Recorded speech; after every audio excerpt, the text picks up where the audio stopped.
खुलुमबाय आं सिबिरानि ब्रह्म गोजोन फुंबिलिनि बयनिसिमबो गाहाम हामलायनायखौ जासिहरनाय थाबाय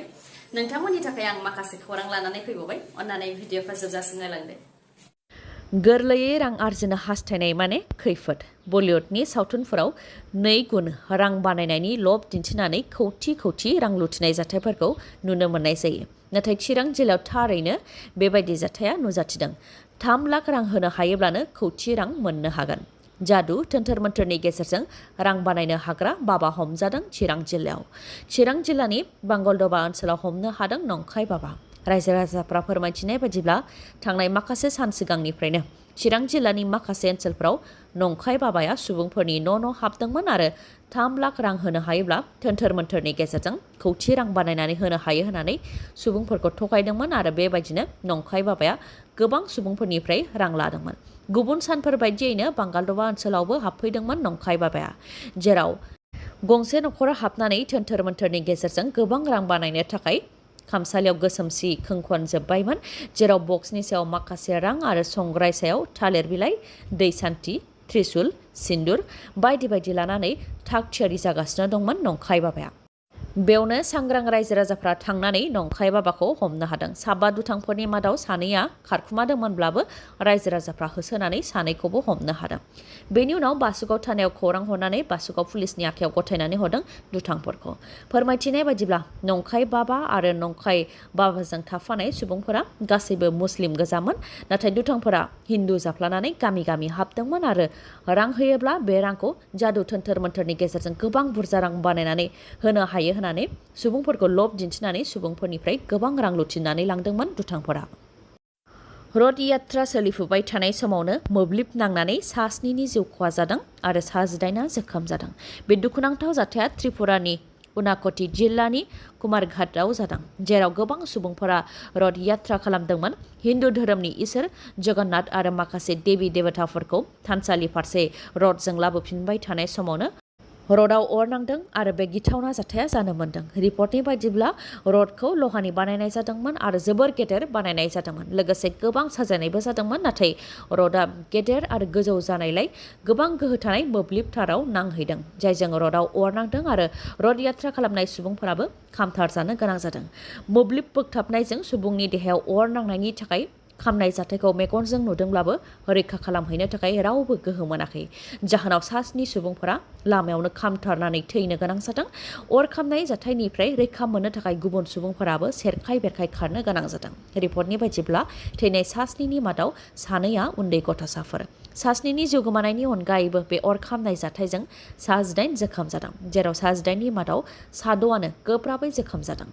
बे अर खामनाय जाथायखौ नायबिजिरनो थाखाय बिथोन होदों त्रिपुरानि गिबि मन्थ्रि बिथाङाबो ओजोंहाय अर खामनाय जाथायजों जोखोम जानाय गासिबो सुबुंफोरखौ फाहामथायनि थाखाय देहा फाहामसालियाव थिसननाय जादों बड'लेण्ड इउनिभार्सिटियाव आन्डार ग्रेजुवेट थाखोनि आनजाद लिरनायाव मेजर कर्सखौ इंराजि रावैल' लिरनो मोनसिगोन आरो जेनेरेल कर्सखौ असमिया रावजों लिरनो मोनगोन होननानै बड'लेण्ड इउनिभार्सिटिनिफ्राय बिथोन फोसावदों जायखौ लानानै बे नटिसनि हेंथा रायजोआव धरना होनायबो जादों बेनि उनावनो बड'लेण्ड इउनिभार्सिटिनिफ्राय ओंखारनाय अफिस अर्डारनि सायाव रोखायै खेंफोरथि होफैदों बड'लेण्ड मुलुगसोलोंसालिनि एकाडेमिक रेजिस्ट्रार डक्टर मन्जिल बसुमतारी बिथाङा फोरमायथिदों दि बड'लेण्ड इउनिभार्सिटिनि सिङाव थानाय कलेजफोराव आन्डार ग्रेजुवेटनि मेजर कर्सखौ इंराजि रावै लिरनांगौ आरो जेनेरेल कर्सखौ असमिया रावैनो लिरनो मोनगोन होननानै 2015 मायथाइनि एग्जाम रेगुलेशनावनो थांखि लानाय दंखायो नाथाय फरायसाफोरनि जेंनाखौ नोजोर होनानै फरायसाफोरा खावलायबोनाय बायदियै मेजर कर्सखौ असमिया रावजोंनो लिरनो होबोनाय जादों आरो फरायसाफोरा दासिमबो असमिया रावैनो लिरगासिनो दं आरो उनावबो असमिया रावजोंनो मेजर कर्सखौ लिरनो मोनगोन होननानै फोरमायथिदों बड'लेण्ड इउनिभार्सिटिनि रेजिस्ट्रार बिथाङा बड'लेण्ड इउनिभार्सिटिनिफ्राय अफिस अर्डार ओंखारनायनि सायाव बिथाङा फोरमायथिदों दि जेरावनाखि थांनाय 2015 मायथाइनि एग्जाम रेगुलेशनावनो थांखि लाखानाय दं दि आन्डार ग्रेजुवेटनि मेजर कर्सखौ इंराजि रावै लिरनांगौ आरो जेनेरेल कर्सखौल' असमिया रावै लिरनो मोनगोन नाथाय बे बिथोनखौ बाहायनाय जायाखैब्लाबो सम सम अफिस अर्डारखौ फोसावनानै मिथिहोनाय जायो होननानै फोरमायथियो बिथाङा बिलासिपारा सेसन जाज कर्टआव जारिमिनारि राय फोसावदों। 60 सुबुंफोरखौ जिउ जोबजासे जोबथेसालियाव थानायनि साजा फोसावदों। 24 बोसोरनि उनाव बे बिजिरनायखौ मोननो हादों। उखिला फोरमायथिनाय बायदिब्ला हा-हुनि जेंनाखौ लानानै मोननै हान्जानि गेजेराव दावराव जानायाव मानसि बुथारनाय जाथाय जादोंमोन आरो बे जाथाया सापर पुलिस थानानि सिङाव थानाय चान्दिरपार गामियाव जादोंमोन। मानसि बुथारनाय जाथायखौ लानानै 1999 मायथाइनि 21 जुन खालि सापर पुलिस थानायाव केस रेजिस्टार खालामनाय जादोंमोन। एफआइआरआव मख'नाय बायदिब्ला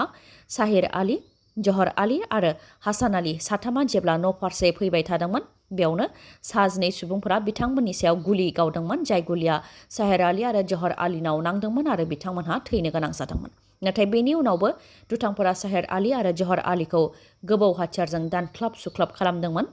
जेराव साहिर आलीखौ थुख्रा थुख्रा खालामदोंमोन आरो साहिर आलीनि आथिं, आखाइ, खर' बायदि बायदिखौ गुबुन गुबुन जायगानिफ्राय बोखांनो हादोंमोन। दुथांफोरनि बे गाग्लोबनायनिफ्राय रैखा मोननो हानाय हासान आलीया जाथायनि सोमोन्दै नखराव मिथिहोफैनायनि उनाव नखरनि सुबुंफोरा सापर पुलिस थानायाव केस रेजिस्टार खालामदोंमोन। बे केसनि सायाव बिजिरनानैनो 24 बोसोरनि उनाव बिलासिपारा सेसन जाज कर्टआ राय फोसावबाय, जेराव 60खौ जिउ जोबजासे जोबथेसालियाव थानायनि साजा फोसावनायजों लोगोसे 14,000 राङै जुरिमानाबो फोनांदों। मख'नो गोनांदि दायनिगिरिफ्रा 12 मोनब्लाबो 12नि मादाव 2आ जिउ खोमाखाबाय, बेनिखायनो 10नि सायावल' साजाखौ फोसावनाय जादों।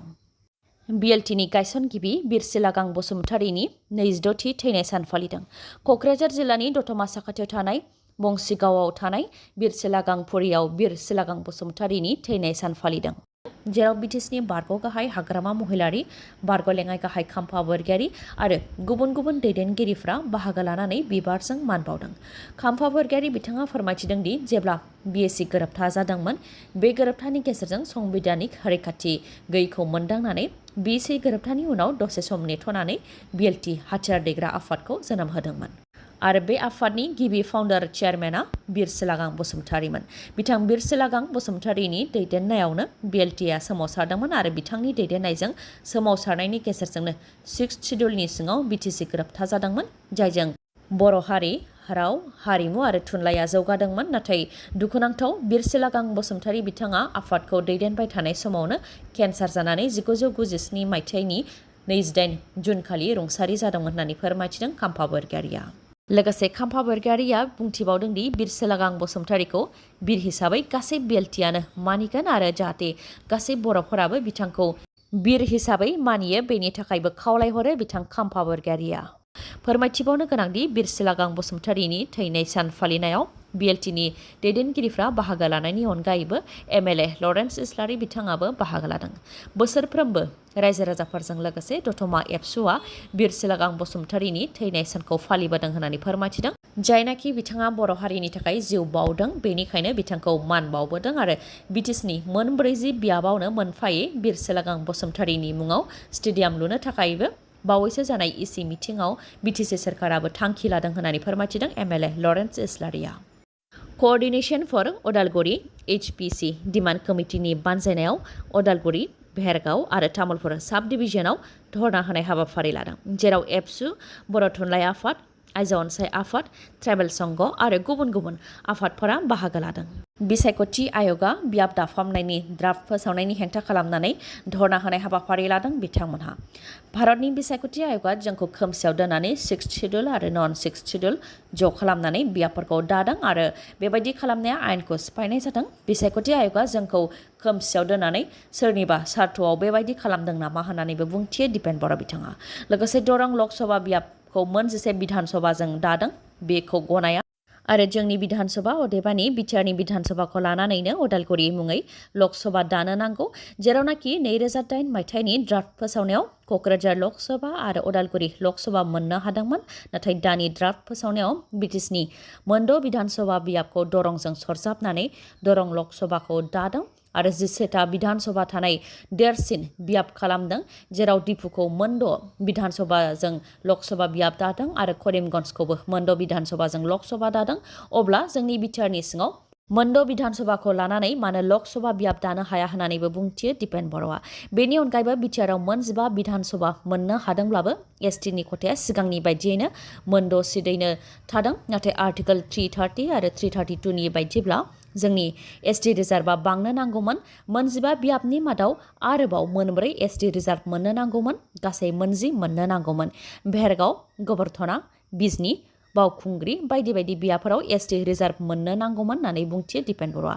फोरमायथिनो गोनांदि क'र्डिनेशन फर उदालगुरि HPC डिमान्ड कमिटिनि बानजायनायाव मैया 2 घन्टा धर्ना होनाय हाबाफारि लानाय जादों आरो 3 जुलाइआव धर्ना लाबावगोन। बेनि अनगायैबो 11 जुलाइनि सिगां बिसायख'थि आयगनो गोसोखां बिलाइ गथायगोन आरो 20-21 अक्ट'आव बिसायख'थि आयगखौ लोगो हमनानै सावरायगोन होननानैबो फोरमायथियो दिपेन बर'आ। दिनैनि भिडिअ'आ एसेनोसै। गाबोन आरो गोदान भिडिअ'जों लोगो मोनफिनबावगोन। नोंथाङा दासिमबो आंनि चेनेलखौ साबस्क्राइब खालामाखैबा अन्नानै साबस्क्राइब खालामदो, लोगोसे लाइक, कमेन्ट आरो शेयार खालामनो दाबाव। गोजोन्थों।